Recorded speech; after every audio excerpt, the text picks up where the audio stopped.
يا رب قد غفلنا وكلنا طمع في عفو وفي كرم وفي عتاق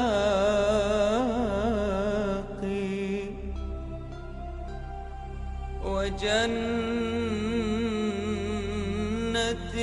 مع سيد البشر ندعوك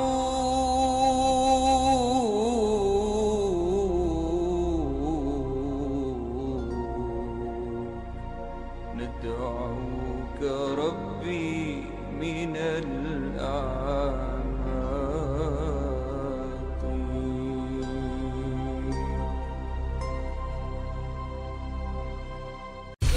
الحمد لله نحمده ونستعينه ونستهديه ونستغفره ونعوذ بالله من شرور أنفسنا ومن سيئات أعمالنا. من يهد الله فلا مضل له ومن يضلل فلن تجد له وليا مرشدا. أشهد أن لا إله إلا الله وحده لا شريك له وأشهد أن محمدا عبده ورسوله. اللهم صل وسلم وبارك على محمد وعلى آله وأصحابه أجمعين. اللهم رب اشرح لي صدري ويسر لي أمري واحلل عقدة من لساني يفقهوا قولي ولا حول ولا قوة إلا بالله العلي العظيم. اللهم لا سهل إلا ما جعلته سهلا وأنت تجعل الحزن إن شئت سهلا. ربي يسر ولا تعسر وأتمم بالخير. أما بعد. باب من لم يذكر الوضوء إلا عند الحدث.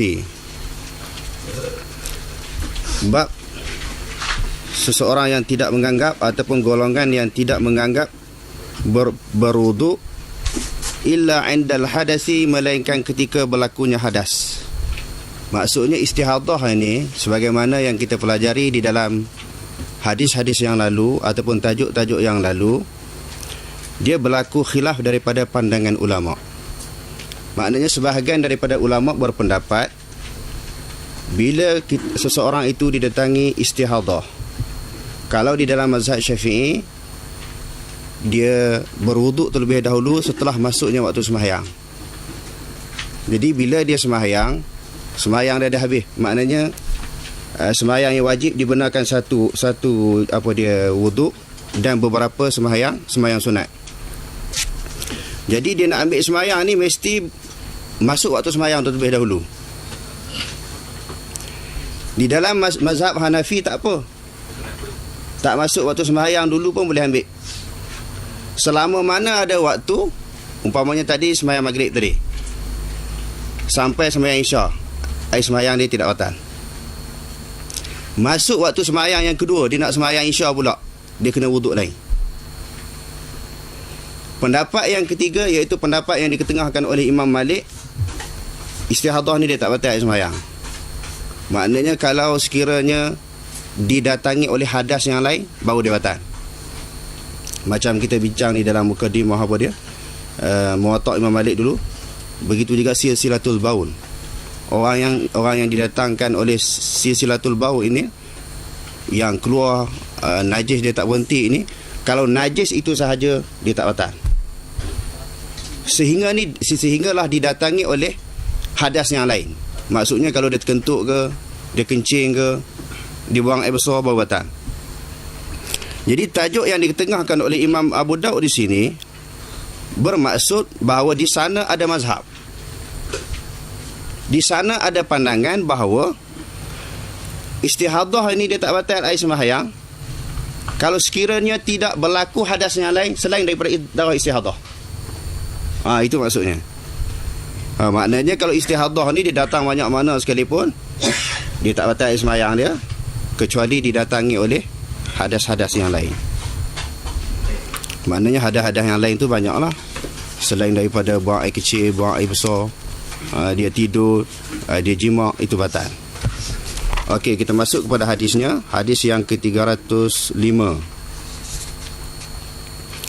Haddatsana Ziyad bin Ayyub, haddatsana Hushaimun, akhbarana Abu Bishrin an Ikrimata anna Ummi Habibata bint Jahshin istuhidat فأمرها النبي صلى الله عليه وسلم أن تنتظر أيام أقرائها ثم تغتسل وتصلي فإن رأت شيئا من ذلك توضأت وصلت. Imam Abu Daud dengan sanadnya menyebut sesungguhnya Ummi Habibah bin Jahshin berlaku kepadanya istihadah.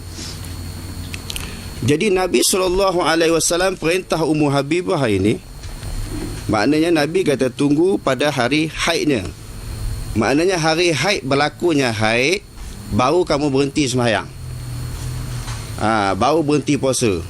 Adapun darah istihadah ini tidak perlu berhenti sembahyang, tidak perlu berhenti puasa. Bila habisnya ayyamil haid, maknanya berhentinya haid, summa taghtasil wa tusalli. Nabi kata mandi, sembahyang.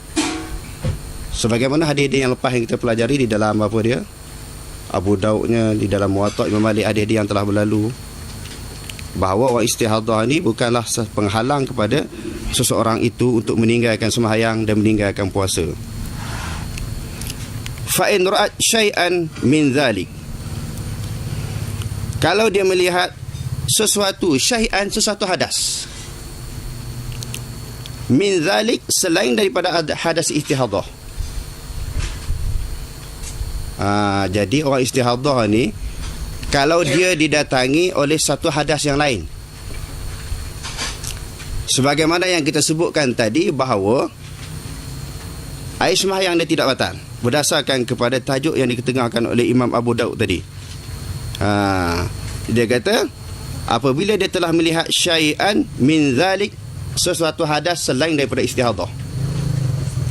Maknanya kalau datang darah sesuatu hadas yang lain, baru batal. Kalau semata-mata istihadah, dia tak batal. Dia tak batal. Sebab diberi kemaafan kepada golongan ini kerana datang satu musyakkah, keberatan kepada dia. Adapun di dalam mazhab kita batal. Istihadah ni bila satu kali sembahyang, dia boleh beberapa kali sembahyang sunat. Nak masuk sembahyang yang kedua, tadi dia sembahyang maghrib, dia kena wuduk lain, wuduk semula. Itu kedudukan dia. Bagi Imam Malik, berapa lama pun tak apa. Bagi Imam Abu Hanifah, sebagaimana yang kita sebutkan tadi, selagi mana ada waktu sembahyang, maksudnya daripada sembahyang maghrib sampai waktu isya, dia nak sembahyang isya, dia kena wuduk lain. Dia batal dah masuk waktu yang kedua. Dia dah masuk waktu yang kedua. Wa qala Abu Daud, telah berkata oleh Abu Daud, wa hadha qaulul Malik war Rabi'ah rahimahumullah. Abu Daud kata ini adalah merupakan pandangan daripada pendapat Imam Malik sendiri.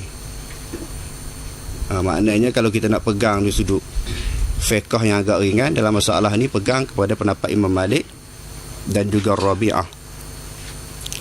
Rabi'ah ini sebahagian ulama menyebut memang dia adalah merupakan salah seorang daripada guru Imam Malik. Rabi'ah ini adalah merupakan salah seorang daripada guru Imam Malik. Jadi kita mengaji hadis ni, setelah beberapa pandangan diketengahkan, kita boleh pilih mana-mana satu pandangan yang kita rasa selesa. Yang dulu orang kata orang mengaji hadis ni, dia berpegang kepada mazhab rojak. Rojak ni dia campur macam-macam. Tak apa. Yang pentingnya di sudut amalannya, kita nak beramal dengan syariat Islam. Fiqh yang berdasarkan kepada Quran, fiqh yang berdasarkan kepada hadis Nabi, yang ditafsirkan oleh para ulama. Jadi bila kita buat sesuatu amalan tu terkena mana-mana mazhab, sama ada mazhab Syafi'i, Maliki ke, Hambali ke, Hanafi, tak ada masalah. Sebab itu kita selalu baca dalil-dalil yang telah diketengahkan oleh para ulama. Apatah lagi kita sebagai orang awam ini, orang awam ni dia tak ada mazhab. Sebagaimana Ibnu Jauzi menyebut di dalam kitab dia, I'lamul Muwaqqi'in, al-ami la mazhab lahu. Maknanya orang awam ni tak ada mazhab. Dia pilih-pilih mana-mana mazhab yang dia mengaji, yang dia faham. Tapi tak bolehlah maknanya kita nak bebas berpegang kepada mana-mana satu pandangan ataupun mana-mana mazhab ni dengan kita tak mengaji. Kita pakai dengar cerita-cerita orang je. Orang tu kata macam ni, betul ke bedak? Tak tahu dia cakap tu. Dalil dia ambil di mana? Sumber mana? Rojokkan mana? Tiba-tiba kita senang-senang kita nak beramal. Yang tu salah, dah jadi fitnah kepada agama. Yang orang nak beramal selama ni pun, termasuklah kadang-kadang kita sendiri beramal, kita tak tahu sumber daripada mana. Itu pun seorang tu pegang cukup kemas. Dia pegang cukup kemas pendapat tu. Daripada sumber mana? Wallahualam, tak tahu. Dan kita tengok di dalam mazhab kita Syafi'i pun, maknanya dia ada ruksah ataupun tolak asuh di dalam masalah berpegang kepada mana-mana mazhab ini.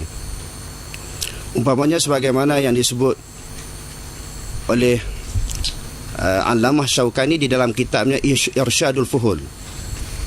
Dia menakalkan pendapat Imam Nawawi, bahawa Imam Nawawi ni bagi pendapat dia, seseorang itu tidak wajib beriltizam dengan bil mazhabin muayyan, dengan mazhab yang tertentu sahaja. Walaupun Imam Nawawi sendiri, sebagaimana yang kita ketahui, dia berpegang kepada mazhab Syafi'i, imam besar di dalam mazhab Syafi'i. Tetapi dia berpandangan bahawa orang yang ikut mazhab ni, dia boleh berpegang kepada satu mazhab terhadap sesuatu masalah. Bila dia belajar pula sesuatu masalah yang lain, terkena kepada mazhab lain, tak ada masalah. Jadi isu ni di sini asalkan kita beramal dengan ajaran Islam. Dan juga kalau disebut di dalam kitab Idaman Penuntut yang selalu kita sebut, kenyataan kepada pengarang kitab ini, dia sebut apa dia? Dia kata al-amil la mazhab lahu, bahawa orang awam ni dia tidak ada mazhab. Ketika pengarang ini membahaskan berhubung dengan isu zakat fitrah, sebagaimana yang kita ketahui di dalam mazhab kita, zakat fitrah ni kita bayar dengan apa? Bayar dengan beras ataupun makanan asasi sesebuah negara.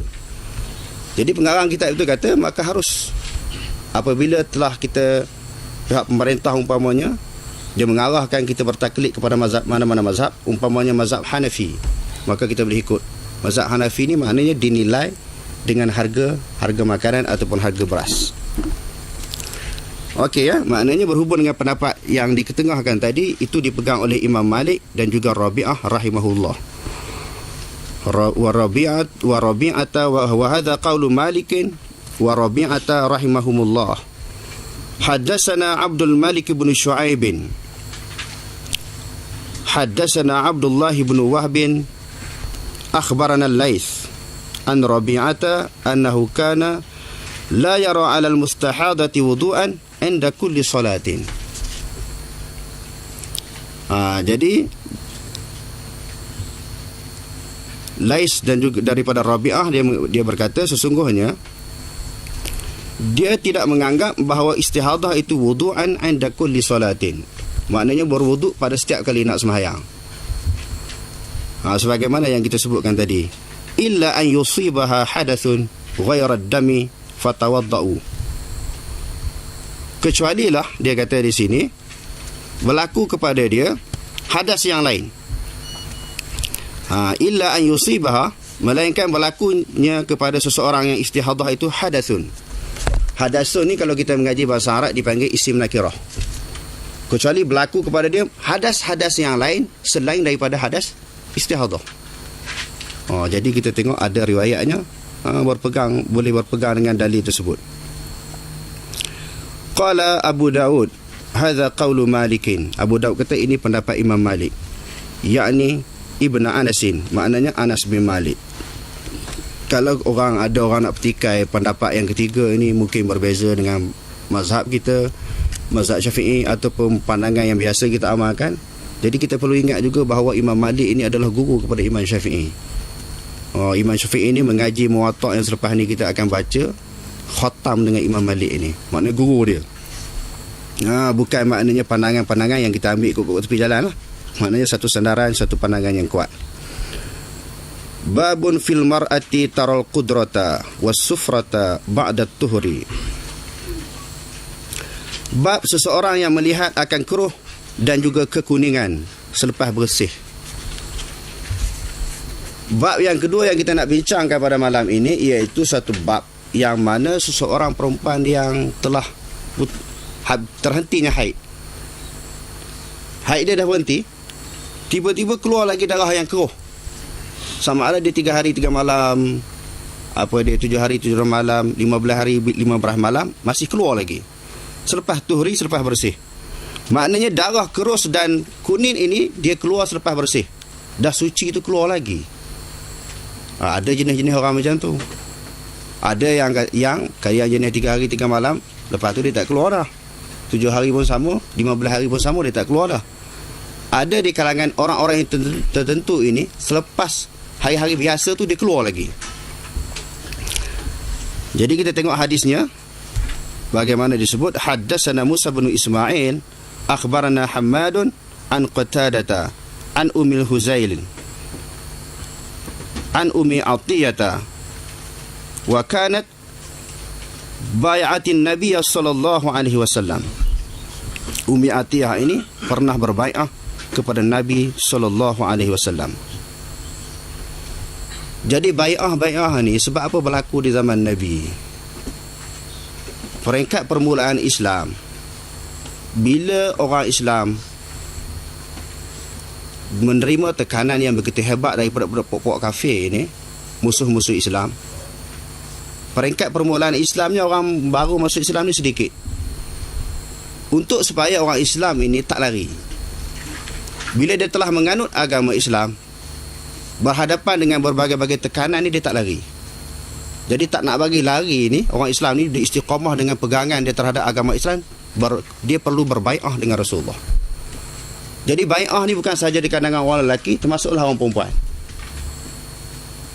Tetapi Nabi sebut bai'ah dengan perempuan ni, ana la usafihun nisa.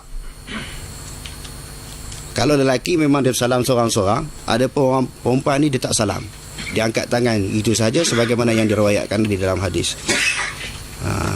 Jadi maknanya orang perempuan juga terlibat di dalam bai'ah dengan Nabi SAW untuk sama-sama mempertahankan, memperjuangkan agama Islam ini.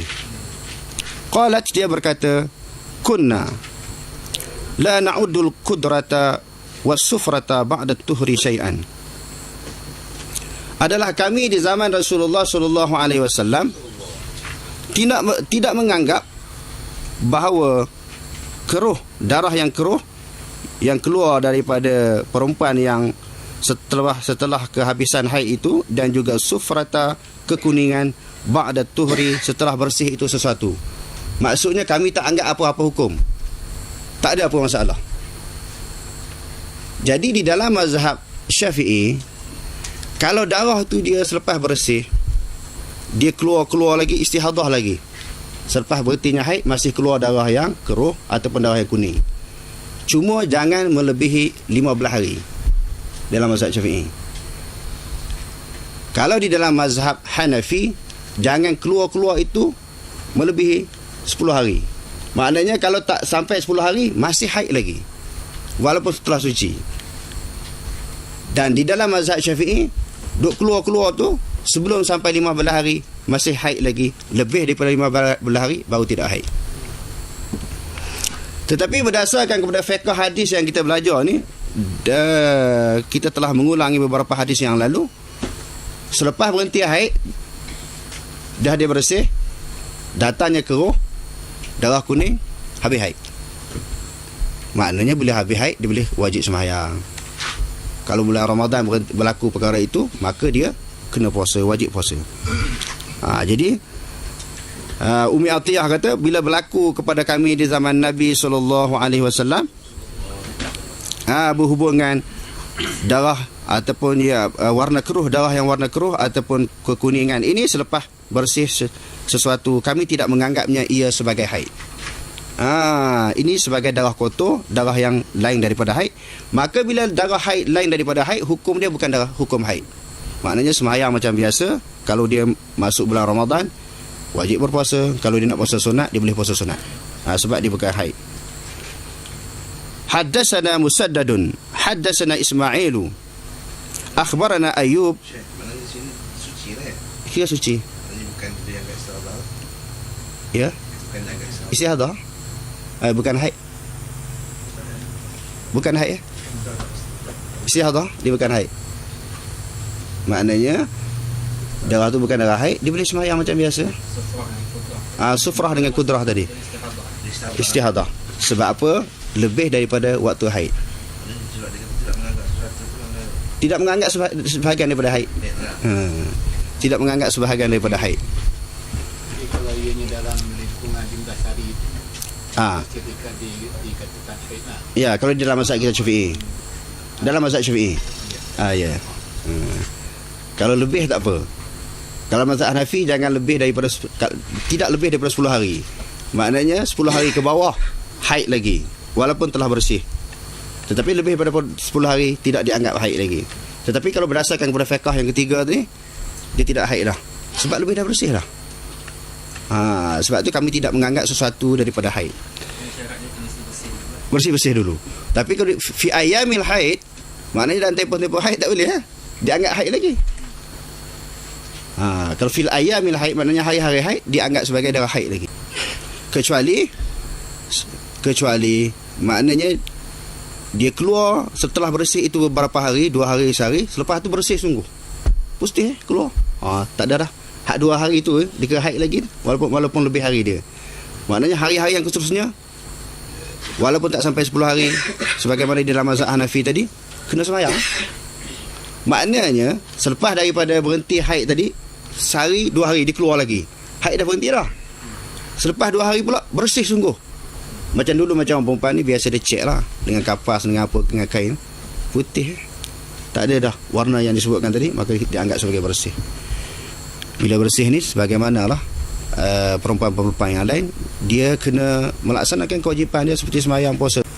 Sebagaimana yang selalu kita sebut, tadi pun kita sebut, masalah di dalam Islam ini disuruh kita beramal dengan syariat Islam. Yang tu yang pertama yang kita kena faham. Yang kita kena jelas, kita ini diperintahkan untuk beramal dengan ajaran Islam.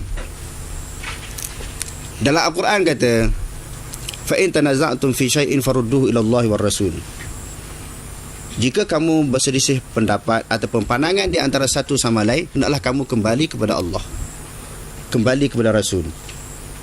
Jadi maknanya isunya di sini, kita orang Islam disuruh kembali kepada Allah, iaitu Quran. Sesuatu dalil, sesuatu perbuatan yang kita nak buat yang berdasarkan kepada hukum, yang berdasarkan kepada syariat. Dulu pun dah kita sebut yang mana yang kita nak ikut.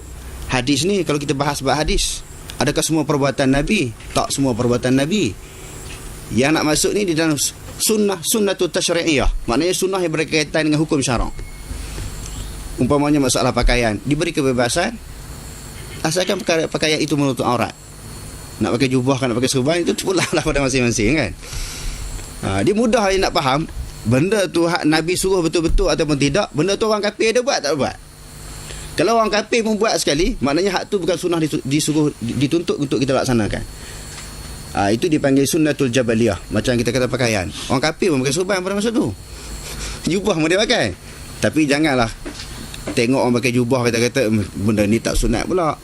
Maknanya bila orang tu pakai, seseorang tu pakai jubah, pakai sunat, pakai serban di atas niat dan tujuan nak ikut sunnah Nabi, dia dapat pahala lah. Cuma sunnah mana yang kita nak ikut? Okey, isunya daripada soalan tadi bahawa boleh tak kita beramal dengan pandangan yang berbeza dengan pandangan mazhab kita ataupun mana-mana imam? Saya dah jawab beberapa kali dalam mukadimah tadi pun saya sebut bahawa boleh jawapannya. Sebab kita diperintahkan supaya kembali kepada Quran dan hadis. Tidak ada dalil daripada Quran hadis ini memaksa kita ataupun mengikat kita dengan sesuatu pandangan. Tak ada. Sama ada dalil daripada Quran ataupun dalil di dalam hadis Nabi. Dalam Quran kata, fas'alu ahla zikri in kuntum la ta'lamun. Tanyalah orang yang tahu sekiranya kamu tak tahu. Jadi di sini ulama-ulama usul fiqh kata, kita boleh tanya mana-mana imam, mana-mana orang alim di dalam mana-mana mazhab. Sama ada orang alim itu berpegang kepada mazhab Syafi'i umpamanya. Secara kebetulan kita ni mazhab Syafi'i, kita tanya dia pun dia mazhab Syafi'i. Dia jawab ikut kaedah mazhab Syafi'i, tak ada masalah. Sebaliknya pula kita ngaji-ngaji lagi, jumpa pula imam yang berpegang kepada mazhab Hanafi, Hambali, Maliki. Dia hurai dengan kita tu berserta dengan dalil Quran hadis. Tak ada masalah kita nak pegang dengan pandangan dia, sebab dia sandarkan kepada dalil. Jadi kita tengok ulama-ulama mazhab sendiri pun menyebut idza sahhal hadis fahuwa mazhabi, idza sahhal hadis fahuwa mazhabi. Maknanya apabila sah, benarlah itu hadis, maka itulah mazhab aku. Maknanya imam-imam mazhab ni semua nak kembali kepada hadis. Cuma berlaku perbezaan di dalam masalah ijtihad. Seseorang imam dia nampak hadis ni macam ni, huraian dia, fahaman dia macam ni. Walaupun mungkin kadang-kadang hadis yang sama sampai kepada mereka. Kadang-kadang hadis itu sesuatu imam berpegang dengannya, tetapi imam lain menganggap hadis itu telah dimansuhkan, telah dibatalkan. Maka sudah tentu pandangan dia berbeza dengan hadis tadi yang dipegang oleh imam yang pertama tadi. Dan sebagaimana yang dipegang oleh semua-semua imam lah, di antaranya Imam Hanafi sendiri, dia kata la yahillu li ahadin an ya'khudha biqaulina man lam ya'rif min aina akhadnahu. Tidak boleh daripada mana-mana orang yang nak berfatwa, berpegang, beramal dengan mazhab kami ini, dia tak tahu kami ambil di mana. Jadi maknanya imam-imam mazhab ni perintahkan kita nak pegang sesuatu mazhab, kita kena tahu ambil dalil di mana. Imam Syafi'i ambil dalil di mana sesuatu ijtihad dia, pandangan dia. Begitu juga imam-imam yang lain. Di sudut realitinya, hadirin sekalian, sahabat-sahabat Nabi ini, bila mereka belajar menerima sesuatu fatwa pandangan, mereka beramal dengan pandangan apa sahaja pandangan yang sampai kepada mereka. Umpamanya orang yang pernah belajar dengan Ibnu Mas'ud, Ibnu Umar umpamanya, menjadi anak murid Ibnu Umar, Ibnu Mas'ud, di dalam satu keadaan hal yang lain mereka bertemu dengan Ibnu Abbas. Tanya Ibnu Abbas sesuatu masalah hukum, Ibnu Abbas jawab. Mereka beramal, dia tak kata aku mengaji dengan Ibnu Mas'ud pandangan lagu lain, aku mesti mengikut mazhab ataupun pandangan yang diketengahkan oleh Ibnu Mas'ud umpamanya. Tak ada. Di sudut realitinya, sahabat pun berpegang, beramal dengan berbagai-bagai pandangan. Cuma yang jadi syadid masalah mazhab ataupun pegangan-pegangan fiqh ini di zaman mutakhir, setelah manusia, masyarakat tidak diketengahkan fiqh berdasarkan kepada hadis. Imam-imam mazhab betul ansur di dalam masalah fiqh ni sebenarnya. Demo tak syadid, tak keras. Hak ni sampai ujung-ujung ni masalah ni. Bila ada guru dia mengajar satu fiqh dia, dalam dibuka lah mana-mana kitab kuning ke hijau ke biru ke, dia tarik pemikiran masyarakat, dia paksa supaya ikut pandangan dia dan pandangan kitab yang dia baca. Itu menyebabkan orang Islam jadi ketat, jadi tak boleh nak bergerak masalah mazhab ni. Seolah-olah mazhab ini Quran. Seolah-olah mazhab ni tak boleh macam Quran, tak boleh beza langsung. Yang tu yang kita tak nak tu. Tujuan yang penting sangat orang Islam ni kembali kepada fiqh hadis ni, yang pertamanya nak cari ketepatan ataupun yang terkuat atau yang terbaik. Yang kedua, tak nak bagi jadi kelahi masalah faraiyah ni. Masalah-masalah wahabi ataupun mazhabi tak selesai sehingga sekarang. Tentang kedudukan ibu Nabi, ayah Nabi kan, yang kita selalu sebut tu, tak selesai sehingga sekarang. Sedangkan itu adalah forok kepada agama, bukan usul kepada agama. Adapun usul kepada agama ini semua ulama sepakat.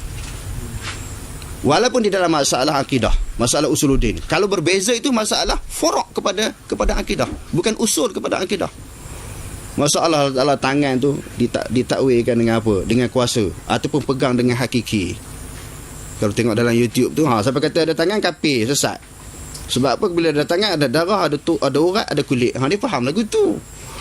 Dia paksa nak murid dia ikut cara pandangan dia. Otak dia, pemikiran dia tak boleh macam tu. Sebab ada pandangan yang berbeza. Pandangan yang berbeza itu bukan yang cokian-cokian yang kita ambil ikut jalan ni. Pandangan ulama. Masalah Allah Ta'ala tahraskan tidak bertempat antara khalaf dan salaf ni, semuanya betul.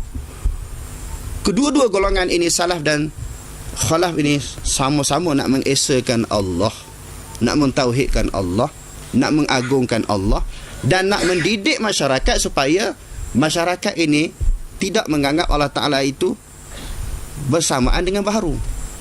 Mukhalafatu Ta'ala lil hawadis ini bukan Asy'ariyah Maturidiyah saja, melalui sistem ataupun kaedah sifat 20 yang kita duk mengaji sifat 20 tu kan, memanglah disebut mukhalafatu Ta'ala lil hawadis, Allah Ta'ala tak sama dengan baharu. Bukan demo golongan ini sahaja, golongan khalaf sahaja yang menganggap Allah Ta'ala tak sama dengan yang baharu, termasuklah golongan salaf pun sama aja. Bezanya masalah forok kepada akidah. Panjang menua jawab satu soalan tadi tak? Sebab benda ni dah berulang banyak kali. Maknanya lain kali kalau berbeza pun saya rasa insya-Allah soalan yang sama rasa kita boleh faham lah kot kan. Maknanya padan orang lain tolong jawab. Tetapi tak apa, kita raihkan. Sebab berulang-ulang ni supaya dia masuk sikit, lekat. Kadang-kadang orang mengaji hadis pun dia tak berani nak pegang dengan hadis ni. Dia duduk pegang selama ni pun tak ada kitab pun. Tak ada dalil pun. Dia pegang kemah keming orang Kelantan kata. Kemah keming. Yang tu tak ada dalil pun. Tapi hak duk mengaji hadis terang-terang Quran hadis ni dia tak berani pegang pula. Dia jadi takut. Boleh ke? Boleh ke? Tak boleh apa Quran hadis. Sebab tu dalam Quran sedikit sebut ghufranaka rabbana wa ilaikal masir. Okey, sambung sikit daripada soalan yang doktor tanya yang disambung oleh Haji tadi. Kita dah belajar dengan betul berdasarkan kepada kitab hadisnya. Tiba-tiba kita beramal dengan sesuatu pandangan tersilap. Mungkin yang tu kata haid sungguh. Allah tak ampun. Sebab kita beramal dengan sesuatu amalan berdasarkan dengan ilmu, bukan dengan khayalan, bukan dengan ikut-ikut orang. Ayat tu penting mengaji tu. Orang mengaji ni tersilap, Allah tak maaf. Tapi kalau tak mengaji, dia duduk di rumah saja, dia pakai hentam mana-mana mazhab, mana-mana pandangan tak boleh. Sebab tak ada dalil. Dia mesti masalah Islam ni dia kena kembali kepada dalil. Maknanya pertama sekali dalil. Yakin tu yang kedua. Yakin tu yang kedua. Kadang-kadang memang ada juga di kalangan orang yang beramal ni dia cukup yakin, tapi dalil tak ada. Ilmu dulu. Keyakinan tu dia mendatang setelah ada bukti, ada dalil. Cuma di sudut tafsiran ayat tu, dia maksud dia sembah Allah Ta'ala, keyakinan di situ hatta ya'tiyakal maut. Itu maksud sebenarnya. Tapi kalau nak ambil maknanya kita panggil apa dia, panggil isyarah kepada ayat tu pun maknanya boleh. Tapi huraian yang betulnya sehingga datang kematian. Maknanya sembah Allah Ta'ala ni selagi tak mati kena sembah. Sebahagian daripada orang yang berpegang kepada tarekat, dia kata wa'bu rabbaka hatta ya'tiyakal yaqin, sembah Allah Ta'ala sehingga datang keyakinan. Dah yakin tak payah sembahyang. Memang ada ajaran macam tu, kita pernah jumpa. Dia kata bukan kami beramal ni satu amalan perbuatan yang reka-reka. Quran kata macam tu. Sembah Allah Ta'ala sehingga datang keyakinan. Kami dah betul-betul yakin kepada Allah Ta'ala. Dah yakin, apa perlu sembahyang lagi, apa perlu sembah Allah Ta'ala. Yang pok-pok yang duk sembahyang ni tak ada yakin. Iman dia masih lemah. Senang je. Kalau kita mengaji hadis ni, dia nak jawab cukup senang. Bahawa Rasulullah tu tak yakin sampai mati pada Allah Ta'ala, dia duduk sembahyang. Sampai dalam hadis Bukhari ni dia papah masa dia sakit tu bawa. Maknanya Rasulullah ni kurang keyakinan daripada kamu. Kamu hebat lagi keyakinan. Yang tu tak dia pakai. Contoh kita Rasulullah je. Kalau kita tak mengaji hadis ni, kita duk reka macam mana nak cari dalil pokok ni. Jadi kalau mengaji hadis ni Rasulullah dah ajar. Wallahu a'lam. لو كان بيننا الحبيب لدنا القاصي والقريب من طيبة قبل المغيب طالبا قرب الحبيب بقربه النفس تطيب وتدعو الله